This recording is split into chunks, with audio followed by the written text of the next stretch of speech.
Just ஒரு personal question sir. உங்க கழுத்துல எத்தனையோ மாலைகள் விழுந்திருக்கு, எத்தனையோ பாராட்டுகளை அந்த மாலை தாங்கியிருக்கு. ஆனா எப்பவுமே நீங்க கழுத்துல இந்த ஒரு கருங்காலி மாலை போட்டிருக்கீங்களே சார், ஏன்னு நாங்க தெரிஞ்சுக்கலாமா? அதுல என்ன ஒரு சிறப்பு இருக்குன்னு தெரிஞ்சுக்கலாமா? இது என்ன மாலைன்னு எனக்கு சத்தியமாக தெரியாது. எங்கள் பாட்டிக்கு கொஞ்சம் உடம்பு சரியில்லாமல் இருந்தது. அவங்கள பார்க்கறதுக்காக நான் ஊருக்கு போனேன். அவங்கக்கிட்ட பேசிகிட்டு இருந்தேன். அப்போ எங்கள் பாட்டி என்னோட தாத்தா ஃபோட்டோவில் இந்த மாலை இருந்தது.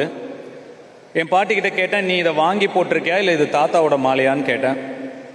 உங்கள் தாத்தா கிட்டத்தட்ட 30-40 வருஷம் ஜபம் பண்ண மாலைடா, அவர் இறந்த உடனே அவர் உடல்லேருந்து எடுத்து அவர் ஃபோட்டோவுக்கு போட்டிருக்கேன் அப்படின்னு சொன்னாங்க. இதை நான் எடுத்துக்கலாமா, நீ அதை எனக்கு தருவியான்னு நான் கேட்டேன். எங்கள் பாட்டி எந்திரிச்சு போய் அந்த ஃபோட்டோ கிட்ட பேசினாங்க. உங்களுக்கு எத்தனை பேர பசங்க இருக்காங்க, ஆனால் இவன் தான் வந்து இந்த மாலை வேணும்னு கேட்குறான் அப்படின்னு சொல்லி அந்த மாலையை எடுத்து அவங்க மந்திரிச்சு எனக்கு விபூதி வச்சு கழுத்தில் போட்டு விட்டாங்க. பேர் ஒன்றுன்னு சொல்கிறாங்க, இது போட்டால் அதாகும் இதாகும்னு. எங்கள் தாத்தா மாலை ஒன்றும் வருது.